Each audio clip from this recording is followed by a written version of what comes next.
You're listening to the How to Talk to Girls podcast with your dating coach, Trip, from tripadvice.com. Do you struggle with getting girls to like you? You'll learn step by step how to talk to girls to create deep connections, whether it be for one night of wild fun, a 1-week fling. Are you currently involved in a sexual relationship? Or for a lifelong partner. Full of long-lasting pleasure. Here's your host, Trip. Welcome to the How to Talk to Girls podcast. This is your host, Trip, from tripadvice.com. And I want to tell you about a new dating app that I'm using called Luxy, L-U-X-Y. I've been using it. I've been matching with some pretty beautiful, high-quality women. And that's why I wanted to talk to you about it, because it is definitely something that I recommend to you. It is a completely free dating app. Of course, there are some upgrades that you can actually pay for and able to possibly message some people that you might not be able to message on the site. You know, with a regular dating app, you can't really message anyone. You have to match with them first. But on Luxy, you can actually get a membership where you're able to message whoever you want. And I'm even scrolling through the app right now and seeing some cool stuff on here. They have a moments where people can actually post what they're doing right now.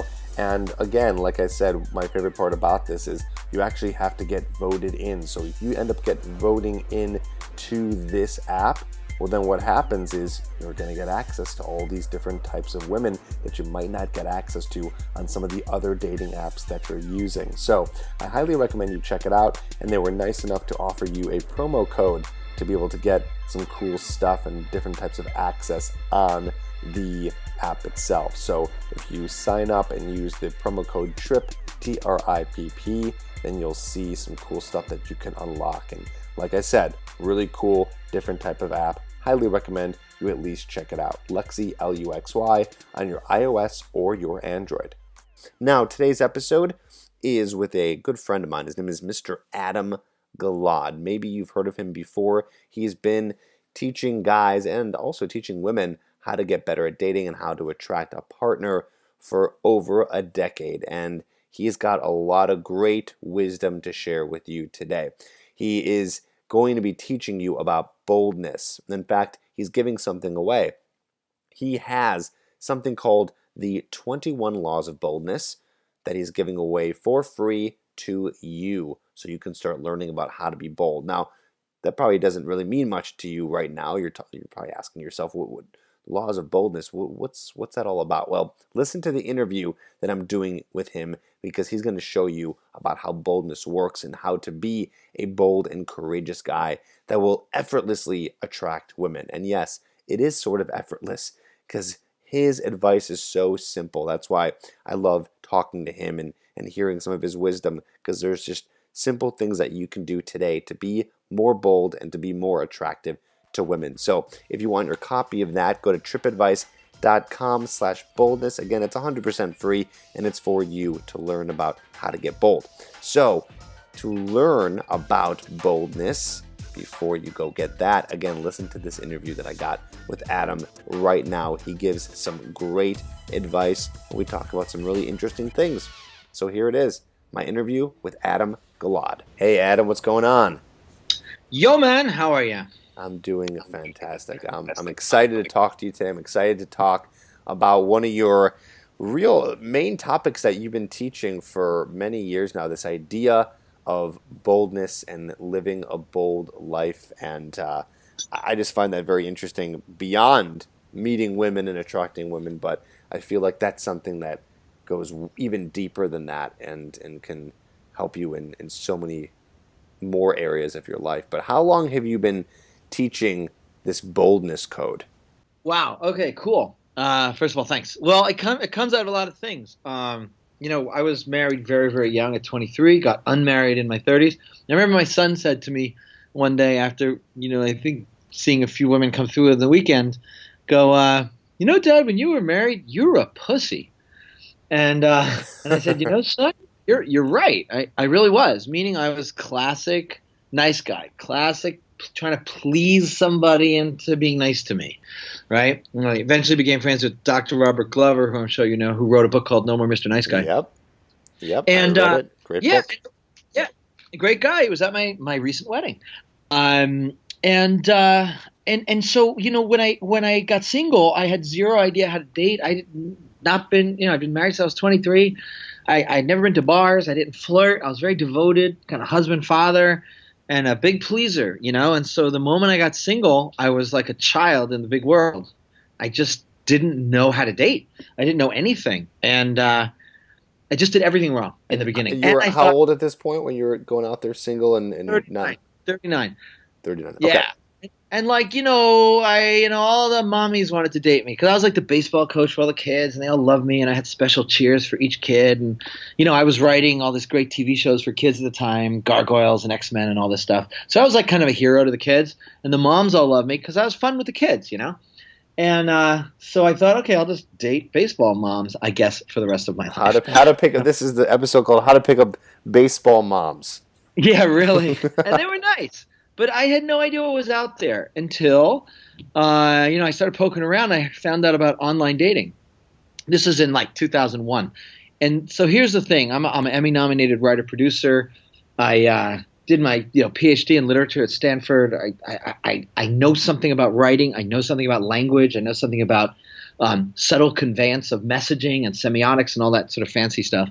And so I started playing around with online dating with profiles. I started creating different kind of profiles. And I said, well, I wonder if I can date someone else, And I wonder if I can date a yoga girl. And so I crafted a profile to attract yoga girls. And then I wanted to sort of see if I can draw an athlete. And, I just started going one at a time. How about a bisexual? How do I attract a bisexual? And I really started crafting profiles to attract very specific kinds of women. And it worked. Dude, it worked. And now remember, I also had two small sons at home. Not that small, but I had two sons at home, so I couldn't go out every night. And I don't really like going out every night. I like sitting at home and meeting 20 girls and having 7 dates on a weekend. So I got picked up on a TV show. A woman on a show called How to Get the Guy, which was an ABC show, saw my profile online and called me on ABC television. I ended up going on the show, and we dated for almost a year, by the way. That profile started, and this is a good lesson for everybody. Most people put up a profile, what I call men. Most people put up what I call garage sale profiles. And that means here's all my shit, right? I went to college. I am a lawyer. I've been to 13 countries. I water ski. Who fucking cares, right? There's no energy. There's no boldness. There's no edge. There's nothing exciting. There's no heart. There's nothing to inspire woman. And remember that word inspire when you ask about boldness. So the first line that she saw, and she read it out loud on ABC television, I wrote a profile to attract exactly the kind of girl I wanted. And this is what I wrote. I didn't write about me. I didn't write a garage sale profile. I wrote, you are inspired and inspiring, vivacious and witty, with a great open-hearted laugh. Joy swims around you. You can't help it. And it went on like that. Hundreds of girls wrote to me, oh my God, you described me. And I did. I really visioned exactly the kind of woman I wanted to meet. High vibing, happy, enthusiastic, joyful, because I had the opposite. Now let me ask you something with that. With those, were you doing kind of cold reads when you wrote that, or were you actually writing to a specific type of girl and that specific type of girl would respond to that? I was sending a message to the universe. Send me this, Yeah. Send me this. There was nobody. Yeah, I didn't know who she was. But women wrote to me, oh my God, you know me better than I know me. I have to meet you. I mean, literally, women thought I was following them around, I had profiles that started, you're no cubicle girl, I'm no cubicle guy. We're the kind of couple who. Boom, right into we're a couple, right? And then they just, people are very suggestible. It's why hypnosis works and NLP works and politics works and advertising works. You can take people down a path, in not in a nasty way, but a really positive, inspiring way, right? And catch their attention instead of just writing some stupid, boring profile. Wow. So anyway, that's kind of how I got started. And then, David D'Angelo, met him, he interviewed me, and then everything just blew up because no one had really looked at language and gender and how women feel words before online dating. And then I've also done it for women to show them how to write a profile that actually, how do you inspire a man to write to you and really want to meet you? Anyway, so that's kind of a fascinating, weird way how I got into all this about 10 years ago. And then I just started teaching. I started teaching seminars. I started getting deep into, guys were writing me, well, how do you meet I'm finally meeting women online, thanks to you. How do I meet hotter women? I'm like, back then, I'm like, I don't know. Let's go find out. So I'm in LA. So I have met models and lingerie models and Playboy models, all online, by the way, and beauty queens. By the way, wait, all in line, like standing in line at the grocery store? No, that's David Wygant's method. Go to Whole Foods. I love David. No, online dating sites. Oh, online. Okay, I was like, oh, inline. Got Got it. No. Who has time? So I interviewed them. I said, okay, what have guys done to get your attention? Your last boyfriend. What did he say? What did he do? What are you looking for? One thing that kept coming up over and over was not confidence, which is what most people kind of look at, but what I started calling boldness or courage. And I'll say two things about the word courage. One is from Brene Brown. She points out that cœur, heart, it means heart, like heartfulness, like you're fucking about something, right? That's a big deal. That you have courage, that you're about something, that you're doing something with your life. I was partners with David Data for 2 years, Way the Superior Man dude. And, he talks about being on purpose and how sexy that is for women, that you're about something in the world. And then finally, there's a book I love called 59 Seconds by Dr. Richard Wiseman, who's a professor, very funny guy in England. And it's about how you can change your state or someone else's state in under a minute. And all university research. And one of the things he points out, you don't have to read the whole book because I'll tell you what you need to know now. One of the things he points out is that, the number one thing that turns women on is courage in men. So what does that mean? Courage could be emotional courage, being super raw and vulnerable. It could be financial courage. It could be protective courage, but something alive, in you that they can look up to. Because I always say, if women don't look up to you, they're fucking looking down on you, right? They've got to look up to you, and you've got to be about something that is naturally inspiring. Then you don't have to work so hard. You don't have to figure out how to pick up women because they're going to want to be on your ride in life. And I kind of just give any more examples of that. I think the guys that are listening right now are probably like, okay, this is good stuff. How can I do this? Right.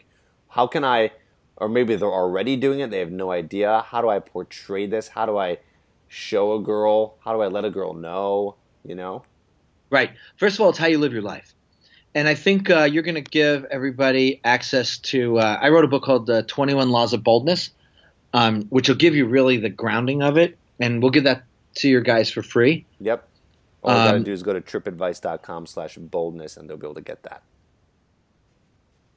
tripadvice.com/boldness. Okay, I didn't hear. Okay, tripadvice.com/boldness. That's called the 21 Laws of Boldness. And it's about what does it mean to be a man? What does it mean to live on your edge, to vibrate with life, right? To challenge yourself.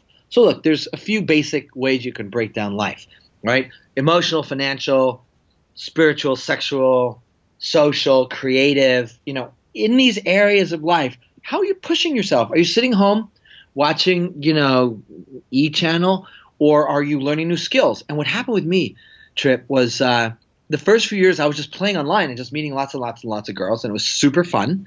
And then I started doing cooler things. I started pushing my edges. I went down to Peru and I did, shamanic ayahuasca with in the jungle with shamans, which totally changed my life, opened me up. I started a company called OneTantra.com, and I gathered all the kind of Tantra teachers into one place, which was hard. It was like herding cats. I started learning new skills. I started doing new things. I started traveling more, doing kind of edgier things. I learned kiteboarding. I grew my mind, my world, working with David Data, obviously. And I was excited about my life. So what is boldness? Boldness means being excited about your life, taking action steps to break out of anything that feels like stasis, because a man who's not in motion is not sexy. I always say, you want to be the train women want to take a ride on, and I mean that with the intentional double entendre. So number one, You want to be able to push your edges, do new things, excite your fucking self about life. And the second part of it, your question's a good one. How do you convey that to women? How do you convey boldness to women? Well, that's where, approach and dating and all that stuff comes in. And I developed this because I just loathed game playing. I just hated I know everybody from the beginning of the pickup world, and I've been out with these guys. They'll walk up to a woman on Sunset and go, hey, did you hear the story about Oprah? Or what do you think of this? And the girls look at them like, what the fuck are you talking to me about? Who are you? What is this? The Oprah opening? And like maybe that stuff worked before Neil's book, but it only works on a certain kind of drunk bar woman, basically. But you want to be, when I say bold approach, you want to be super bold. You want to just walk up to someone and start a conversation. I have bold approach, bold conversation, bold touch, bold escalation. And what that means is, on the one hand, it's not game playing and manipulation on one hand, but on the other hand, it's really not being shy or protected. It's being really open, raw, vulnerable. Say what's true. So whatever it is that's true, say it, but say it strongly, right? Don't just come right down the middle. And I have a bunch of ways of doing that, So it's like really, it's like believing in what you're doing, not just believing in yourself, but really believing and taking full force. Like, what's that saying? Like being a fuck yes. You've ever heard that before? Like, yeah, being a fuck yes, but being a fuck yeah about life. Everything. Right, and the reason most guys, and I've been teaching workshops for years, the reason why most guys trip up, no pun intended. By the way, that's a great slogan for your company. Trip up. Trip up. There you go. Yeah. Is that they're self-conscious because they're thinking about themselves. So here's like my foundation for bold interaction with women. 2 things. Go with the intention to create a great experience. That's it. And have no expectation. So there's no neediness involved. So you go in with just a profound desire to create a good experience. When your attention is on the other person, you can't be self-conscious, right? So whether it's funny or curious or edgy or insightful or sexy, whatever mode you're in with a woman, if your intention is just to create a great experience for her, then all that nervousness about yourself goes away. Right. Because you're not focused. You're not inward. You're not focused Right. inward. You're not listening to all those thoughts that are going on in your head about how much of a loser you are and does she like me? And I think that's one of the problems, how addicted we become to those thoughts about ourselves, or those false ideas that our brain keeps concocting. Exactly. It's a waste of time. In fact, it's more than a waste of time. There's a great book called How We Decide by Jonah Lehrer, who's like a Rhodes Scholar journalist, about the brain. And this was cool. I didn't know this before. He said that anxiety and worry is the brain's way of taking the energy out of your amygdala, out of your fear, right? So they can brain scan this. This is all new science, last 10 years. They can brain scan when you're like cycling, I'm no good, I'm too fat, I'm too short, I'm too old, I'm too young, I'm too poor, I'm too rich, whatever it is. She doesn't like me, nobody likes me, my mother didn't like me, kids in high school didn't like me, all that, running the cycles in your head. Yeah. What you're actually doing physiologically is you're drawing the energy out of your fear center and putting it into your prefrontal cortex. And what they've discovered is that when you're running anxiety in your prefrontal cortex as a way of getting away from fear, right? It's an evolutionary sort of tick. You can't make decisions. So it basically fills your prefrontal cortex, so you can't problem solve. So one of the things we do in our workshops is really pull out those snags. I call them like snags in your consciousness that just distract you from boldly going for the life you want, boldly going for the decision, boldly walking up to a woman and say, I noticed something about you, right? Assuming you actually took a moment to notice something about her. So the more in anxiety you are, you're actually damaging yourself because you can't make bold choices in your life.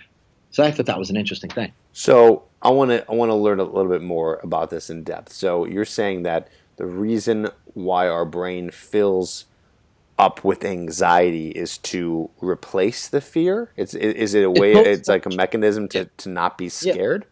Yeah, they can actually see the electricity. I'm not a brain scientist, but I play one on podcasts. They can see the energy, like the heat, go from the amygdala, the fear center in the center of your brain, move to the prefrontal cortex, which is where you think. So they see that as a way of coping with fear. Yeah. So that's what your evil brain has decided to do. No, it's what your survival brain has decided to do. Right? It's getting you out of fear. So you're not living in fear and just putting you into another state, which is not very helpful, but at least you're not, your body is calming down. You're not experiencing that fight or flight fear. You're just mentally masturbating on how shitty you are. But then you have the physiological reactions of anxiety, yes, and worry, where you're like your heart's beating and you're kind of, maybe it's not fear, but you're freaking out in another way. I think maybe we're at the point of consciousness where we're trying to evolve past that. I think maybe we're there right now. What do you think? You and me? Totally. I mean, just everyone. You know what I mean? Like, humanity is like, all right, now we're trying to figure out a way to, because we don't need a lot of those fear instincts that we had before, because, I mean, we do a little bit, but like, we weren't going to be eaten by, I don't know, lions and shit like that. So now, now we don't really need that. So it fills with this other thing, but that other thing that we like to call anxiety, worry, maybe even depression, those things are not helping us out now in our daily lives, and especially with being bold and meeting women. So I think it's our job to start to move past that and evolve past that. And I think that's what you're talking about. And that's what you do in these workshops. Yeah. Evolving ourselves that's one of my. I mean, look, you're right. Historically, we're at an interesting flex point of where we're going to go. Like, either we are going to evolve or we're going to kill ourselves. But that's a whole other podcast. But I agree with you. I do agree with you. And I think, by the way, just a little future spotting. There are huge changes coming that we can't even imagine. I mean, it's going to change who we are. Biohacking is going to totally change who we are. CRISPR is going to change who we are. I mean, we're going places. How do you mean? Let's talk. I just think the intersection of biology and technology is we only have an inkling of what's coming. But like cryogenics. Yeah, everything. I mean, look, when VR comes along and you can sit at home and have sex with, Oh God. It worries me. Yeah. No one's going to leave their house. Yeah. And then with an interaction of technology and your actual biology and wetware, I mean, the it's going to blur between mind and machine. So, But anyway, let's save that for the science fiction. Yeah, no, of course. It's funny though. Like, I'm going to be really vulnerable right now and just tell you something that has been bothering me that I don't like about what I'm doing, and it's something I should share because I think this is going to help guys kind of open up their minds a little bit more. Like, I find myself walking down the street, because now I'm in Chicago, right? I was in LA before. I was driving all the time. Now I'm walking all the time. And what do I find myself doing? I'm the asshole that's bumping into people because I'm looking down at my phone. I'm the guy. I mean, like, and it's funny because, like, I'm so aware of it, like, and I just cringe at myself. I'm like, oh my God, I'm that guy. I'm that guy where, you're the person in the car and you're like, I'm about to hit this person. And he has no idea because he's looking at Facebook or whatever the hell he's doing, or emails or whatever, and I'm just like, I'm trying to evolve past that and get to the point where, like, and it's hard. It is hard because I'm so sucked in and not living in the present moment. And I think there is something to be said there about boldness. I don't know. I don't think it's very bold to be sucked into that and not living in the present moment. Yeah. Yes and no. Let me give you a little solace on that one, okay? I'll take it. I mean, yeah, I've been that guy too. Of course, I am. I probably still am. But it reminds me of a story. Many years ago, I was at a party here in town, and there was a young woman, and we were chatting, and she goes, you know what I hate about this town, L.A.? And I go, what? She goes, guys are more interested in their careers than in me. And I'm like, well, that's because our careers are more interesting than you. And I don't mean that in a mean way. Like, really cool careers here. Film, music, television, technology. Like, it's a fucking amazing town. And our careers are really interesting.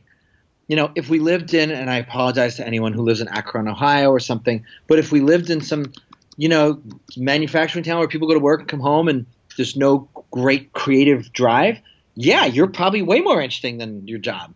But here, it's really interesting. There's cool shit going on every day in this town, right? Chicago too, I'm sure. So there's an analogy here, which is this, and I've noticed this with myself. That stupid thing you're holding in your hand, is fucking fascinating. There's so much interesting shit there, right? And in many ways, it's more interesting than the so-called present moment. And look, I'm all about the present moment. I'm all about Vipassana. I'm all about Buddhism. I'm all about being present with people in conversation. But truth is, it's pretty amazing what you got in your hand, and it's probably more interesting than the people around you or whatever you're doing at the moment or walking down the street. Now, is the architecture pretty? Is it a beautiful day? Do you want to feel the sun in your face? Yes. But don't torture yourself too much, because we're in a transition period where it happens to be in your hand. In 10, 20 years, it'll be on your contact lens. Now, is that good or bad? I don't know. But don't kill yourself too much over it now, because it's fascinating what's in the palm of your hands. It's the whole universe of knowledge. Does that make you feel any better? It makes me feel a little, yeah, it helps rationalize, definitely why I do it. And, it's the thing is I would never do that in a place where I'm there for the first time. I don't need to. It's way more interesting to look at, the buildings in Japan versus me taking the same walk to the train that I do when I'm going out in downtown Chicago. So of course I don't need to see the Jewel, and I don't need to see the same gas station. It's a little bit more interesting to check what's going on the phone.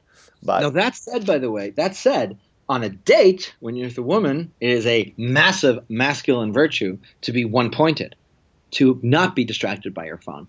And I recommend anyone who goes on a date, you pull out your phone, you turn it off and put it on the table, or put it away. I happen to like the gesture of turning it off, putting it on the table.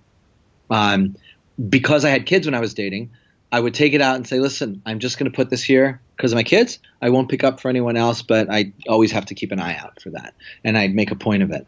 But otherwise, turn it off, put it on the table, show that you really care about the person you're with. Yeah, I like that. Yeah. When I was dating in Los Angeles, and this was when I was learning more about attraction, but I still was working as an assistant to a producer, I was very upfront. I said, listen, I'm not going to look at my phone, but if it does ring, it could be my boss, and I might have to pick it up. So I just want to let you know. And that honesty, they were like, oh, that's cool. That's fine. So when I did look at my phone from time to time, they knew what was up, and it wasn't a big deal.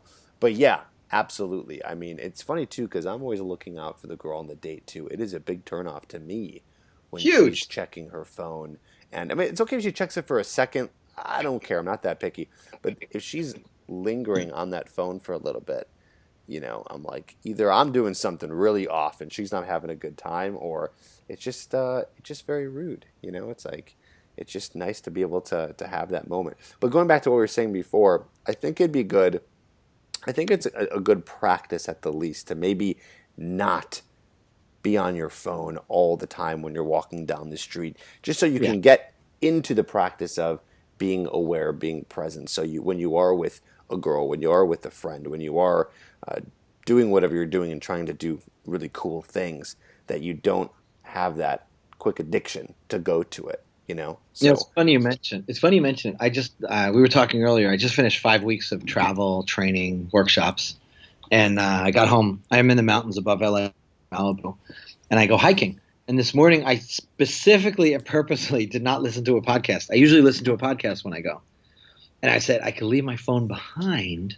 Should I take it with me? Maybe I'll take notes, And it was funny. It was like an effort not to put on a podcast, because I love podcasts. I love learning. But it was a beautiful morning. So I actually had to make the point of not being digitally connected, which was quite nice. Right. I love it. Okay, I don't think we're off topic, but I just want to switch a little bit and go back and talk more about anything maybe we have missed that we should cover on boldness, because I want guys to really absorb this ideology from you and hear this perspective, because I think it's really cool. I think it's really simple, and I think guys can start using this in their everyday life to get better with women. I think it's really important. Cool. So is there anything else you can share with us? Any tips, any ideas for guys in terms of your thoughts? Yeah, well, let's talk about just the stance you bring, okay? Like, what stance do you have coming into life with women? That's really important. So I'll run through some of the ones. I'm 100% here with you, like totally focused and 100% detached from outcome. That should be a stance. I'm 100% here for the adventure, and you're welcome to join me. right? I'm here in this life for an adventure. You're welcome to join me. Not can I weasel my way into your life, but here's my fucking life. These are the things that I'm doing. This is why I'm excited about who I am. Want to come? Right? I'm 100% curious about the world, fearless to understand it. I'm the absolute master of my stance, state, and stage. I'm inspiringly decisive. I say and do things only because I choose and I want to. That's a really powerful one. I'm sensually awake to every moment. There's something we were just talking about. I'm 100% comfortable talking about sex. I only talk about positive things. I steer conversations toward edge and spontaneity, risk, boundary breaking, the ride of life. I'm too busy loving my life to say anything negative about anyone else. I challenge a woman when I want to and when it opens her, not for the desire to one up on her, but for the sake of her, which is that's a deep subject, by the way. The difference between what I call seduction and claim. Like when you're in conversation with women, if your attitude, if your intention is really to create a great experience, you can challenge her pretty strongly, but really only if it serves her. And that's kind of a deep thing, but that's how do you mean exactly? Yeah, let's talk about that. Like if somebody's hidden, if they're hiding, if they're not telling the truth, if they're not really present, call them out in a loving way, right? Call them out. Don't be afraid. Say, hey, I'm really enjoying talking to you. I feel like I just feel like you went somewhere in your head. And they'll go, oh, God, I'm really sorry. Wow, thanks for noticing, right? To be fully present means, David Data talks about being all-pervading.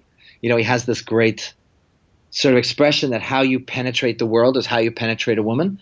And masculine consciousness sits in a very calm, unneedy place and feels what's happening and isn't moved by it, isn't threatened by it, isn't intimidated by it. You're kind of feeling her where she is. So you can sense what's going on with her. I'll give you a great example.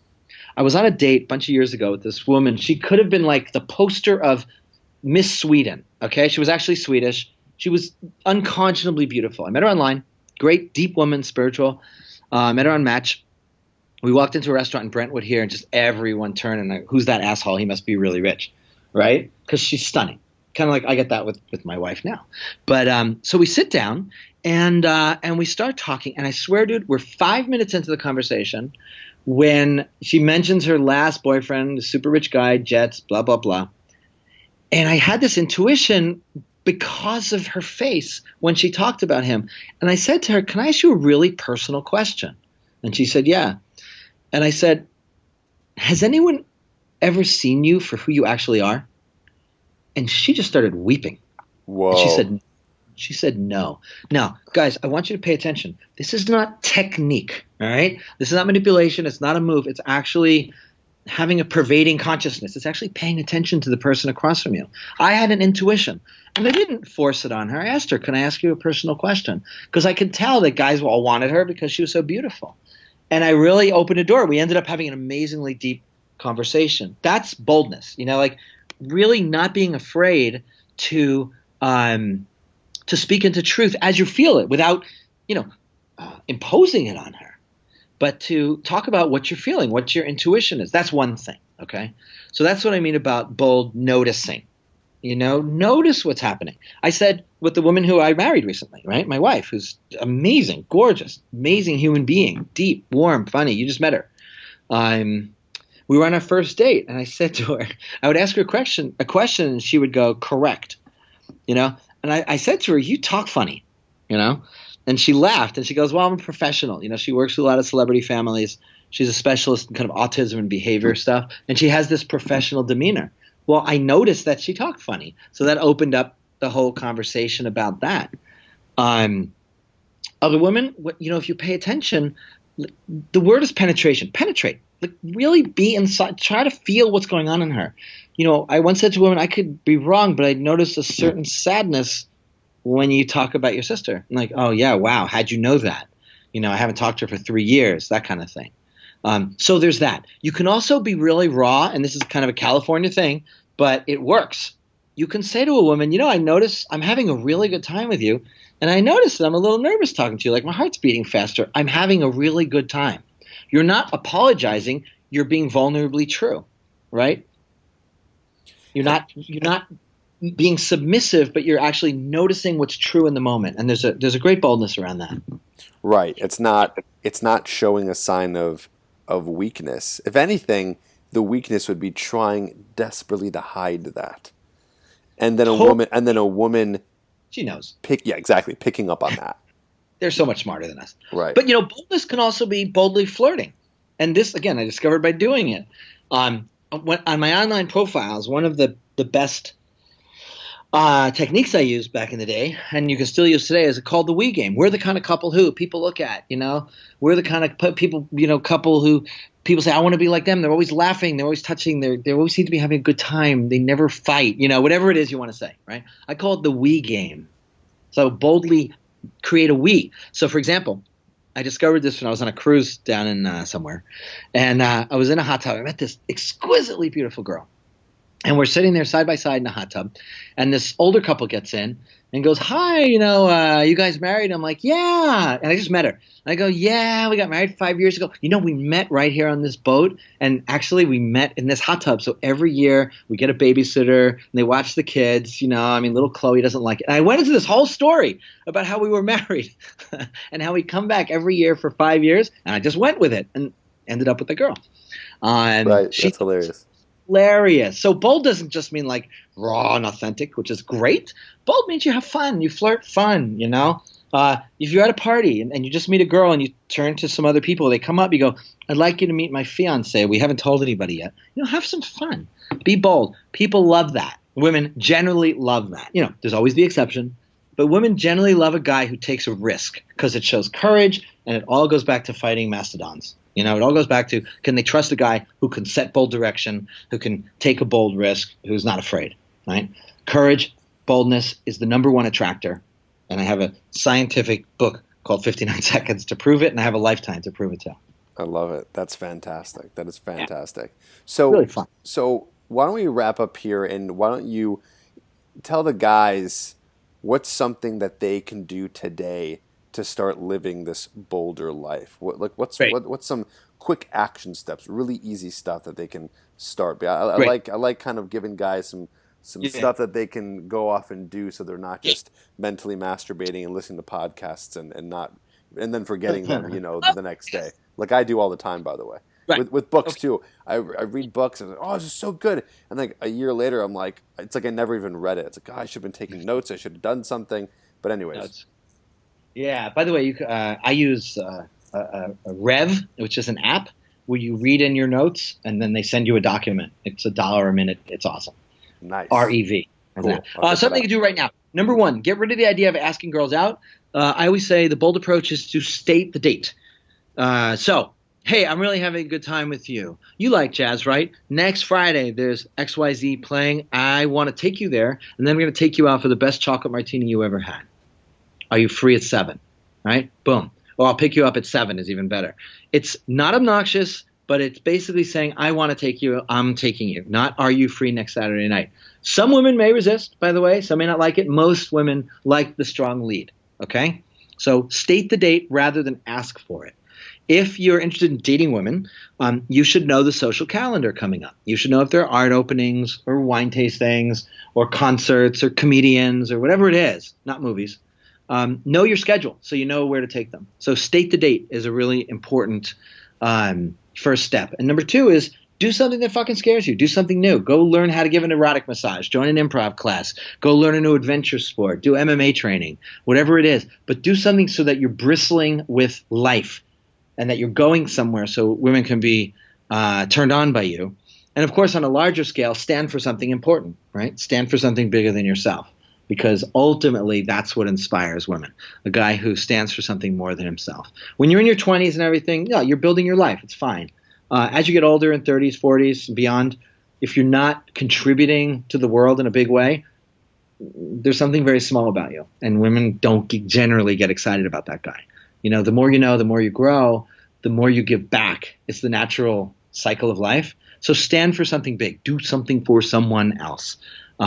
You'd be amazed. You know women. Women love guys who are in service. Ask any firefighter. I love it. Perfect. Adam, thanks so much. This was really great. Thank you. Yeah, of course. This is I like just, being able to speak raw and share stories and at the same time gives some really great information. So if you're still with us, then go to tripadvice.com/boldness because you can get 21 Laws of Boldness. It's 100% free. So go check that out, tripadvice.com/boldness, to learn more about how boldness can work for you in your life with women. And Adam, thanks, man. I think we will have you on again. In fact, I know we will because I feel like we had some good rapport here and just kind of hit the tip of the iceberg in terms of helping these guys out. So thank you for coming on. Back. And glad we could do it with all your crazy traveling because I know that you're a very busy man. So I'm glad we were able to nail it down. My pleasure. Really great. I love you, man. I love what you're doing. Happy to come back anytime you want. Awesome. Thanks so much. Bye, dude. Don't forget to subscribe to the podcast and write a review. Over 18 and want a question answered on the podcast? Email all your questions to trip@tripadvice.com.